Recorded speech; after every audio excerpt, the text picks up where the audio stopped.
수도권의 경우 경제 효과를 검증하는 예비 타당성 조사 기준을 완화해주자는 법안이 또다시 국회 상임위에서 발목이 잡혔습니다. 수도권 중심의 시각 때문이라는 비판이 커지고 있습니다. 이주호 사회부총리 겸 교육부 장관이 광주 전남 지역의 대학 총장들을 만나 현 정부가 역점 추진 중인 지역대학 살리기 사업을 설명했습니다. 하지만 일부에선 지역대학의 소멸을 더 가속화시킬 것이란 우려도 제기됩니다. 섬진강의 명물 제첩잡이의 세계 중요 농업유산 등재가 추진됩니다. 실사단이 섬진강을 찾아 제첩잡이를 직접 체험했는데 최종 등재 여부는 오는 10월 결정됩니다. 5월은 어린이날과 어버이날 등이 몰려있는 가정의 달입니다. 경제 상황은 여전히 녹록지 않지만 가족들의 선물을 사려는 사람들이 몰리면서 유통가인 모처럼 활기가 돌고 있습니다.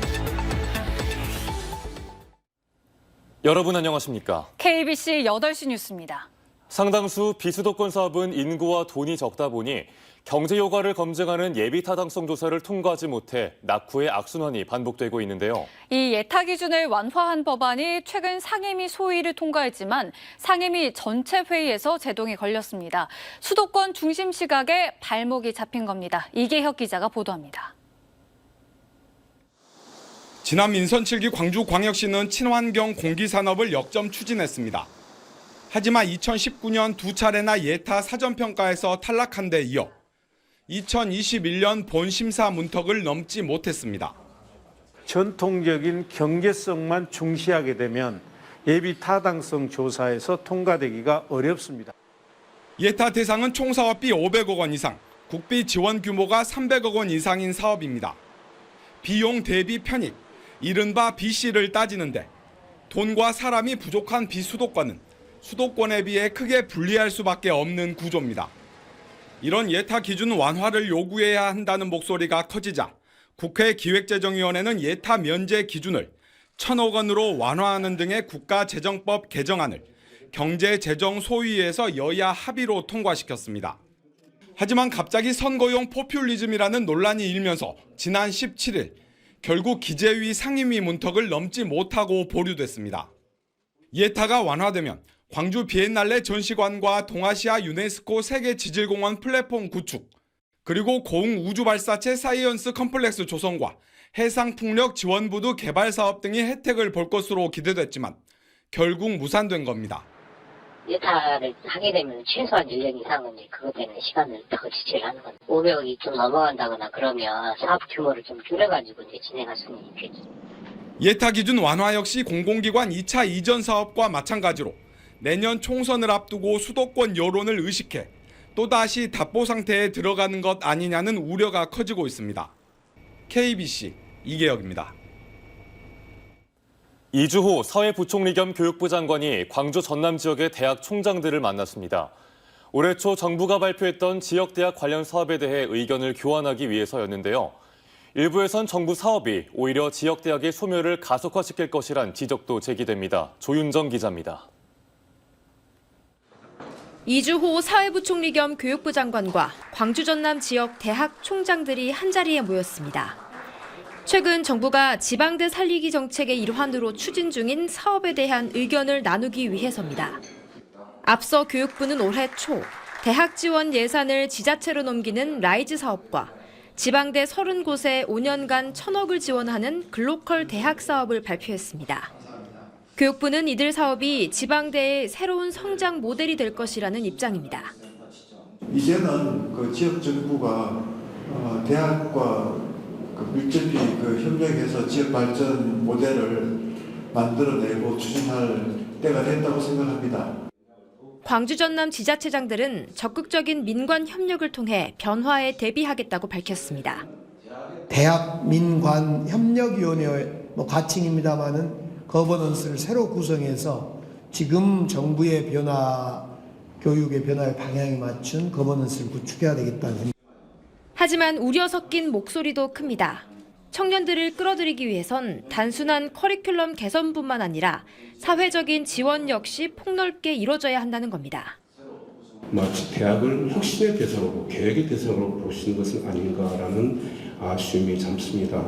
대학이 아무리 역량 개발을 위해서 다양한 커리큘럼을 만든다 하더라도 청년들은 이 지역의 문화, 일자리, 양질의 삶의 질을 추구하기 위해서 이 지역에 남지 못하는 정부의 이번 사업이 오히려 지역 대학의 경쟁과 양극화를 가속화시킬 것이라는 지적도 제기됩니다. 이것은 광주 전남 지역의 대학의 학문 발전과 고등교육 생태계를 파괴합니다. 그리고 이것은 결국 광주 전남의 지역사회 소멸을 가속화시킬 것입니다. 지방대 살리기라는 교육부와 오히려 지역대학 소멸을 가속화할 것이란 입장이 맞서고 있어 논란은 계속될 전망입니다. KBC 조윤정입니다. 133번째 노동절을 맞아 지역 노동단체가 정부의 노조 탄압을 비판하며 권리 보장을 촉구하고 나섰습니다. 민주노총 광주지역본부는 오늘 광주시청 앞에서 노동절 대회를 열고 윤석열 정부가 노동시간 계약과 비정규직 확대 정책을 밀어붙이고 있다며 노동자에게 차별 없는 노동 기본권을 보장해야 한다고 강조했습니다. 이에 앞서 건설노조 광주 전남본부도 결의대회를 개최하고 노조를 건폭으로 규정해 탄압하는 현 정부에 맞서 싸우겠다고 목소리를 높였습니다. 농로를 지나던 SUV 차량이 전도돼 80대 남성이 숨졌습니다. 오늘 오후 5시 10분쯤 광주광역시 벽진동의 한 도로에서 SUV가 전도되는 사고로 80대 운전자 A씨가 차량에 깔려 병원으로 옮겨졌지만 결국 숨졌습니다. 경찰은 현재 정확한 사고 경위를 조사하고 있습니다. 섬진강의 명물 제첩잡이를 세계 중요 농업유산으로 등재하려는 움직임이 추진되고 있습니다. 실사단이 섬진강을 찾아 직접 제첩잡이를 체험했습니다. 박승현 기자가 취재했습니다. 바다와 강이 만나는 섬진강 하류에서 어민들이 제첩잡이에 한창입니다. 허리까지 차오른 물속에 들어가 손툴이란 전통옥으로 바닥을 열심히 긁어댑니다. 섬진강 제첩이 제일 맛있습니다. 물이 좋기 때문에. 예년같이는 못해도 그런 대로 좀 납니다. 제첩. 선사시대부터 이어져온 전통어업인 섬진강 제첩잡이가 세계 중요 농업유산 등재를 추진합니다. 세계 중요 농업유산 과학자문 위원들로 구성된 실사단은 섬진강을 찾아 제첩잡이 체험을 하고 가공 공장을 둘러봤습니다. 특히 실사단은 제출한 서류가 일치한지 주민들이 적극적인 의지를 보이는지에 대해 살펴봤습니다. 제첩잡이 손틀업을 알릴 수 있는 좋은 기회가 됐으면 하고요. 또 이 지역이 이 제첩을 통해서 많이 발전할 수 있는 그런 계기가 되기를 희망하고 있습니다. 앞서 지난 2018년 국가 중요 어업유산으로 지정됐던 섬진강 제첩잡이. 세계 중요 농업유산 등재 여부는 과학자문위원회 정기총회를 거쳐 오는 10월 최종 발표될 예정입니다. KBC 박승현입니다. 순천만 국제정원 박람회가 개장 한 달 만에 관람객 250만 명을 돌파했습니다. 2023 순천만 국제정원 박람회 조직위원회는 어제 13만여 명이 방문해 관람객 250만 명을 넘어서는 등 흥행몰이에 성공하고 있다며 봄꽃 개화 시기에 맞춰 개막을 3주가량 앞당긴 것과 고유의 문화와 자연을 담아 완성도를 높인 점이 주요했다고 분석했습니다. 한편 2023 순천만 국제정원 박람회는 지난달 1일 개막한 이후 12일 만에 100만 명 돌파, 개막 23일 만에 200만 명을 돌파하는 등 많은 관람객이 방문하면서 순천 도심의 숙박시설과 식당가도 함께 활기를 띠며 지역경제 활성화에도 도움이 되고 있습니다. 지난 3월 외지인의 광주 지역 아파트 매수 비율이 역대 최저 수준을 기록했습니다. 한국부동산원에 따르면 지난 3월 광주 지역 아파트 매매 건수 1,942건 가운데 외지인 매수 비율은 9.6%로 최근 3년간 월별 통계 가운데 가장 적었습니다. 지난 2021년 7월 31.9%까지 올랐던 외지인 매수 비율이 올 들어 뚝 떨어지면서 광주 지역 아파트 거래가 실수요 중심으로 안정화될 걸로 전망됩니다. 여수 생활형 숙박시설 용도 변경을 위한 주차장 조례 개정에 반대하는 목소리가 커지고 있습니다. 여수 시민사회단체 연대회의는 성명을 내고 시가 조례 개정을 통해 용도 변경을 허가하면 정당한 대가를 지불하고 입주한 다른 아파트나 상가들과의 형평성 문제에 휘말릴 것이 분명하다고 주장했습니다. 이어 주차장 조례 완화는 1,300객실 웅천 지역 생활형 숙박시설 거주민들을 위한 핀셋 특혜에 불과하며 이는 27만 여수 시민 전체의 불편을 초래할 것이라고 반대 입장을 분명히 했습니다. 5월은 어린이날과 어버이날 등이 몰려있는 가정의 달이죠. 경제 상황은 여전히 녹록지 않지만 가족들의 선물을 사려는 사람들이 몰리면서 유통가인 모처럼 활기가 돌고 있습니다. 정경원 기자입니다. 테이블에 둘러앉아 제법 진지한 표정으로 쿠키를 만드는 아이들. 물감과 비눗방울 놀이를 하는 아이들의 표정은 벌써 어린이날이 된 것 같습니다. 아울렛 아동복과 장난감 매장은 아이들의 손을 잡고 선물을 사러 나온 사람들로 하루 종일 북적였습니다. 할아버지는 손자들의 선물을 사기 위해 먼 걸음도 마다 않고 광주를 찾았습니다. 애들 어린이날도 가깝고 그래서 장난감도 사줄 겸 해서 장난감 가게 와서 좀 둘러보고 있습니다. 가정의 달을 겨냥해 선물용 상품들을 한데 모은 백화점 이벤트 매장은 사람들의 발길이 이어졌습니다. 어버이날을 일주일 앞둔 만큼 건강식품 매장도 부모님 선물을 고르는 사람들의 문의가 잇따랐습니다.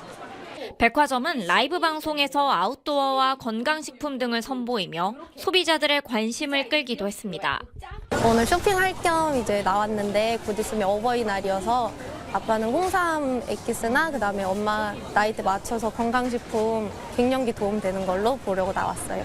긴 경기 침체에도 가족을 위해서는 기꺼이 지갑을 여는 소비자들이 모여들면서 가정의 달을 맞은 유통가도 활기를 띠고 있습니다. KBC 정경원입니다. 공공기관 구조 개편을 위해 광주시가 시의회에 제출한 조례안이 모든 상임위원회 문턱을 넘지 못했습니다. 광주시의회는 광주시가 시의회 행정자치위원회와 환경복지위원회, 산업건설위원회 등에 제출한 7개 조례안의 의결을 모두 보류하고 오는 10일쯤 상임위원장단이나 전체위원 간담회를 열어 심사를 재개할 예정입니다. 최근 광주시는 공공기관 조직 진단 및 기능 효율화 용역을 거쳐 8개 공공기관을 4개로 통합하고 3개 기관의 기능을 확대하는 내용의 조례안을 제출했습니다. 광주시의회가 역사 왜곡 논란에 휩싸인 전라도 천년사에 대한 폭넓은 의견 수렴을 촉구했습니다. 광주시의회 의원 일동은 방대한 분량을 검토해 의견을 제출하고 오류를 바로잡기에 2주는 시간상으로도 충분하지 않다며 공식적인 접수가 아니라 담당자 개인 이메일을 통해 의견을 제출하는 방법도 개선해야 한다고 주장했습니다. 전라도 천년사는 전라도 정도 천년을 맞아 지난 2018년부터 광주광역시와 전라남도 그리고 전라북도가 24억 원을 들여 편찬하고 있으나 발간져 터진 역사 왜곡 논란으로 지난해 말 봉정식이 연기된 바 있습니다. 광주시가 지능형 교통체계를 반영해 교통시설을 정비 개선합니다. 광주광역시는 인공지능 센서와 빅데이터를 활용해 무단 횡단 보행자에게는 음성 경고를, 운전자에게는 정지선 위반 정보를 전광판에 표시하는 스마트 횡단보도를 내년 3월까지 광주 15곳에 설치하기로 했습니다. 예산은 국토교통부 공모를 통해 확보한 국비 5억 4천여만 원 등 모두 13억 6천여만 원을 투입합니다. 또 국가지리 정보 시스템 기반의 빅데이터를 반영해 상무지구 등 2곳에 대각선 횡단보도를 설치하고 앞으로 5년간 회전교차로 25곳도 설치합니다. 전라남도가 최근 노르웨이와 네덜란드를 방문해 수집한 해양수산 분야 선진 사례를 시군 사업에 적극 반영해 추진합니다. 전라남도와 시군조사단은 이번 조사를 토대로 해남의 스마트 수산 양식 자동화와 함께 일반 가두리 양식을 관광 체험형 가두리, 그리고 태풍 등 자연재해에 강한 이동식 가두리 양식 모델로 변환하는 양식장 종합 관리 시스템을 도입할 계획입니다. 장흥에는 고등어 등 유통전진 기지를 구축하고 고흥엔 고효율 어선건조와 자율주행 선박 모델 센터를, 완도엔 지역 정체성을 기반으로 한 해양수산박물관 건립을 추진하기로 했습니다. 국내 최초 순수 전기 여객선인 정원 드리모가 순천만 국제정원 박람회장에서 출항식을 갖고 운행을 시작했습니다. 정원 드리모는 22인승 규모로 정원 박람회장 나루토에서 출발해 꿈의 다리를 거쳐 동천 테라스를 둘러보는 왕복 5km의 코스를 하루 8회 운항합니다. 순천시는 국제정원 박람회 취지에 맞게 순수 전기 추진뿐만 아니라 친환경적 소재로 각광받고 있는 알루미늄으로 선체를 특별 제작했습니다. 2023 전남 국제수목비엔날레 입장권 사전 예매가 시작됐습니다. 오는 8월 31일까지 사전 예매로 구매하면 성인권은 현장 구매가 10,000원보다 30% 할인된 7,000원, 청소년권은 3,000원, 어린이권은 2,000원에 구매할 수 있습니다. 2023 전남국제 수묵 비엔날레는 물드는 산, 멈춰선 물, 숭고한 조화 속에서를 주제로 9월 1일부터 10월 31일까지 2달 동안 목포시와 진도군 등 전남 일원에서 펼쳐집니다.